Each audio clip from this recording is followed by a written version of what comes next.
স্নেহের ছাত্রছাত্রী, আজ সপ্তম শ্রেণী বাংলা শব্দ সম্ভার বা শব্দ ভাণ্ডার নিয়ে যে আলোচনা চলছিল সে আলোচনার শেষ পর্ব।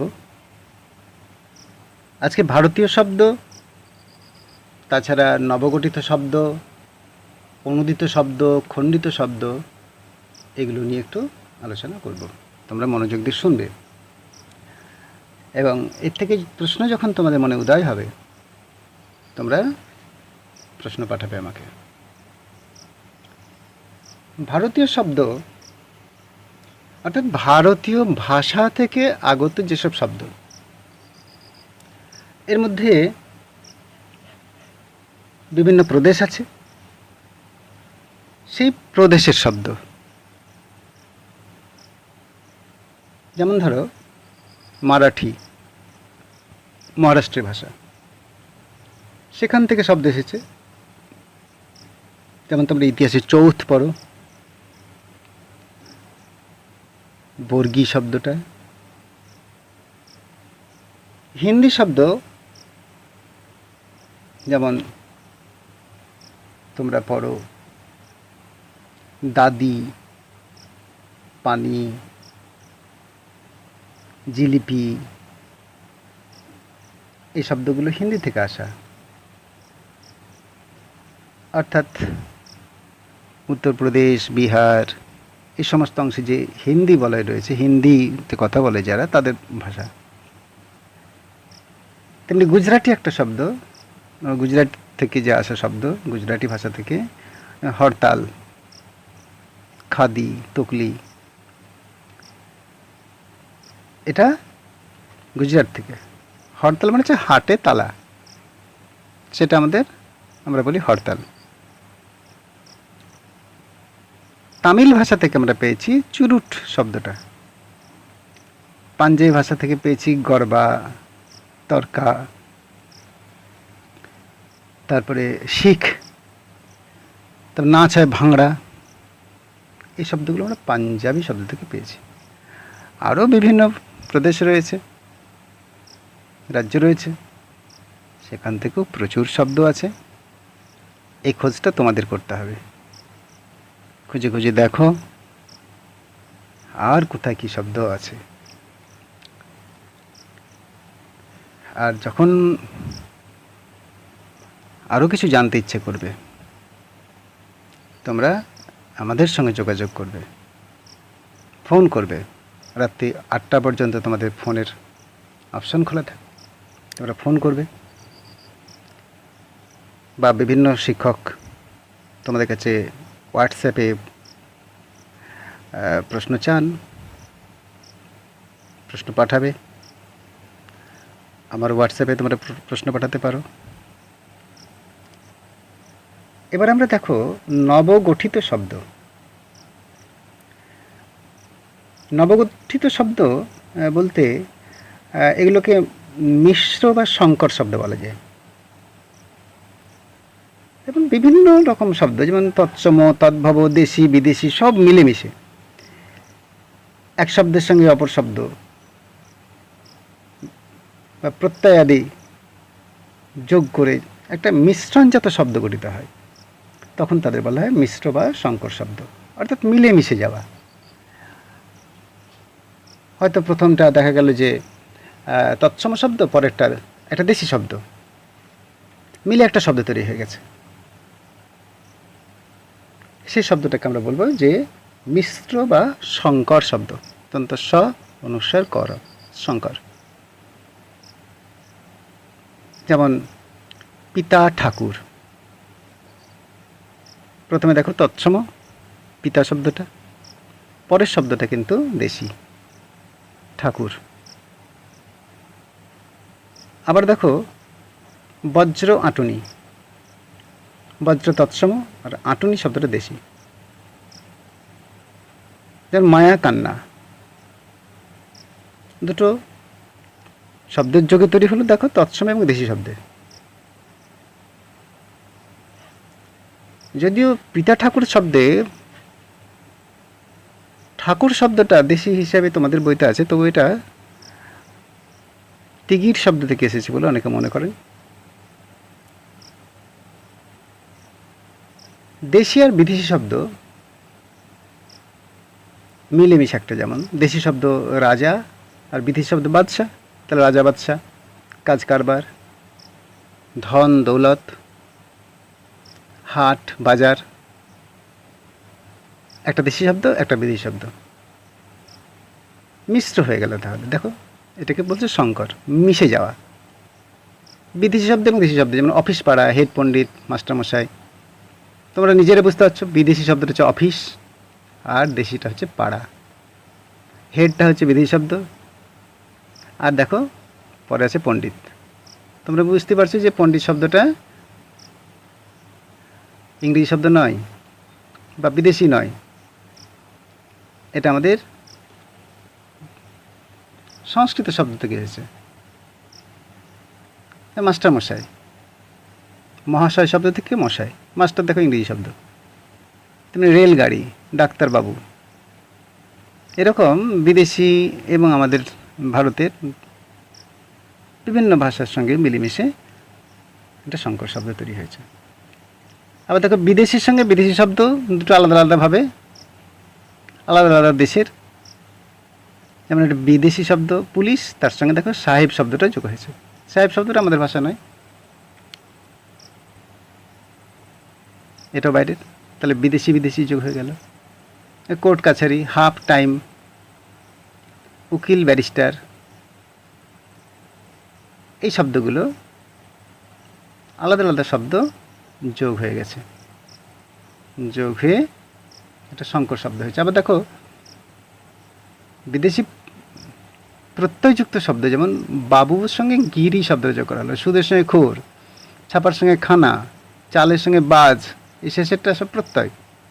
ঝাড়ুর সঙ্গে দাঁড়, কারিগর, তাহলে বাবুগিরি, সুদখোর, ছাপাখানা, চালবাজ, ঝাড়ুদার, কারিগর, বিদেশি প্রত্যয়যুক্ত। আবার উপসর্গও লাগানো হয়, বিদেশি উপসর্গ। যেমন দেখো আমাদের তদ্ভব একটা শব্দ হাত, তার আগে একটা বে লাগিয়ে দেওয়া হলো, বে হাত। বে শব্দটা ভারতীয় শব্দ নয়, একটা বিদেশি শব্দ, তাহলে বিদেশি উপসর্গ, উপসর্গ হিসেবে ব্যবহার হচ্ছে এটা। বে হুঁশ, বে আক্কেল, বে হেড, তাহলে এইটা হলো উপসর্গ লাগিয়ে দেওয়া। বে অর্থ এখানে নাই বা নেই। আবার দেখো অনুদিত শব্দ, অনুবাদ করে যেটা পাই সেটা হচ্ছে অনুদিত, যা অনুবাদ করা হয়েছে এমন হচ্ছে অনুদিত। তাহলে অনুবাদের মাধ্যমে বাংলা ভাষায় যে শব্দ এসেছে, শব্দবন্ধগুলো আমরা পাই, অনেক শব্দবন্ধই পাই, তো এগুলোকে আমরা বলি অনুদিত শব্দ। অর্থাৎ একটা ইংরেজি শব্দকে বাংলায় একটা অনুবাদ করে নিয়ে একটা শব্দ তৈরি করলাম। যেমন টেলিভিশন শব্দটা, টেলিভিশনে কী হলো, আমরা বাংলায় বলি দূরদর্শন, তাহলে অনুবাদ টেলি শব্দের অর্থ দূর আর ভিশন হচ্ছে দর্শন, দুটোকে মিলিয়ে মিশিয়ে আমরা করে দিলাম দূরদর্শন। যেমন কালো বাজার, ইংরেজিতে যেটা হচ্ছে ব্ল্যাক মার্কেট, তাহলে ব্ল্যাক হলো বাংলা কালো, আর মার্কেট আমরা বাজার বলি, তাহলে ব্ল্যাক মার্কেট হলো।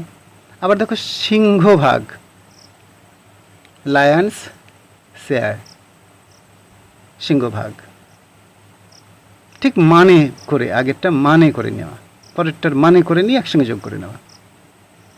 কালা কানুন, ব্ল্যাক অ্যাক্ট। আবার দেখো কিছু শব্দ এরকম আছে যে শব্দের আদি অক্ষরটা প্রথম অংশটুকু নিয়ে তৈরি, মুন্ডটুকু নিয়ে যাকে বলে মুন্ড, মুন্ড নিয়ে গাঁথা, মুন্ডমাল। যেমন টেলিভিশন শব্দটায় আমরা বলি টিভি, তাহলে টেলির টি আর ভিশনের ভি, তাই দুটো মাথাকে আলাদা আলাদা শব্দে দুটো মাথাকে নিয়ে আমরা বানিয়ে নিলাম টিভি, তাহলে এটা একটা মুন্ডমাল শব্দ হলো। তাহলে মুন্ডমাল শব্দ বলতে বোঝায় যে কিছু কিছু শব্দের আদি অক্ষর নিয়ে যে শব্দ বানানো হয় তাকে বলে মুন্ডমাল শব্দ। যেমন ধরো হেডমাস্টার, হেডের এইচ নিই আর মাস্টারের এম নিই, তাহলে বলি আমরা HM, এগুলোকে বলি আমরা মুন্ডমাল শব্দ। তাহলে বোঝা গেল মুন্ডমাল শব্দটা কি, অর্থাৎ শব্দের আদি অক্ষর নিয়ে যে শব্দ তৈরি হয়, যতগুলো শব্দ একসঙ্গে হয়ে একটা শব্দ তৈরি হয়েছে, সেই শব্দগুলো এক একটা প্রথম শব্দটাকে নিয়ে নেওয়া হয়। আবার যেমন এটা হয় তেমনি আবার হয় খণ্ডিত, মানে শর্টকাটে বলি, টোটালটা বলি না, সম্পূর্ণটা বলি না, কাটছাট করে বলি। তাহলে ইংরেজি শব্দ থেকে যেগুলো আমরা কাটছাট করে বলি সেগুলোকে আমরা তাহলে খণ্ডিত শব্দ বলতে পারি। এগুলো কাটছাট করা শব্দ। তাহলে ইংরেজি শব্দ থেকে কাটছাট করে খণ্ডিত শব্দের উৎপত্তি ঘটে। যেমন তোমরা বলো প্লেন, আকাশ দিয়ে উড়ে যাচ্ছে, ওটা কি বললে প্লেন যাচ্ছে, আসলে পুরো শব্দটা হচ্ছে এরোপ্লেন। তাহলে এরোপ্লেন, PLANE, এরোপ্লেন, আমরা বলে দিলাম প্লেন, PLANE। তাহলে খণ্ডিত হলো, সংক্ষিপ্ত করে কাটছাট করে বলেছি। তাহলে আমরা যে বলি সেভাবে ভাষার মধ্যে ব্যাকরণ তৈরি হয়। যেমন ধরো মিনি বাস, আমরা মিনি বাস খুব কমই বলি, বলে মিনি বলি। মিনিতে গেছিলাম, মিনিতে যাব, রাস্তায় মিনি নেই। শহরাঞ্চলে ব্যাপক ব্যবহার করা হয় এই শব্দটা। মিনি বাস চলে প্রচুর পরিমাণে শহরে, আমাদের এলাকায় গ্রামাঞ্চলে মিনি বাস তেমন দেখা যায় না, এগুলো এখানেও তো বেশ প্রমাণ সাইজের বাসই থাকে। আবার দেখো, তুমি হয়তো বললে যে ফোন এসেছে, আসলে শব্দটা কি ফোন না, শব্দটা হচ্ছে টেলিফোন, TELEPHONE। তাহলে টেলিটা তুমি বাদ দিয়ে দিলে, মানে কাটছাট করে দিলে, খণ্ড হয়ে গেল, ওখানে খণ্ডিত করলে। তাই তুমি বললে ফোন এসেছে, PHONE, খণ্ডিত হয়ে গেল। তেমনি ধরো আমরা বলি মাইক, আসলে মূল শব্দটা মাইক নয়, মূল শব্দটা মাইক্রোফোন। এই মাইক্রোফোন শব্দটাই আমরা মাইক শব্দ বলি, মাইক, MIKE। একেবারেই আলাদা বানান নিয়ে আলাদা চেহারা এসে দাঁড়িয়ে যায়, কোথায় মাইক্রোফোন, কোথায় হয় মাইক। তাহলে আজকের আলোচনায় আমরা দেখলাম ভারতীয় শব্দে কয়েকটা নিয়ে আলোচনা হলো, মারাঠি, হিন্দি, গুজরাটি, তামিল, পাঞ্জাবি, তোমাদের পাঠ্যে যেটুকু আছে সেটুকু নিয়ে আলোচনা করলাম। এর বাইরেও তুমি যদি জানতে চাও আরও প্রচুর পাবে, বিভিন্ন বইতে পাবে, খোঁজ করতে হবে আর প্রশ্ন করতে হবে, জিজ্ঞাসা করতে হবে, তবে তোমরা পাবে। এই জানার আগ্রহটা আগে তোমাদের দরকার, এই জানার আগ্রহটাকে তৈরি করো, তাহলে দেখবে পাঠের বাইরেও অনেক কিছু তোমরা জানতে পারছো।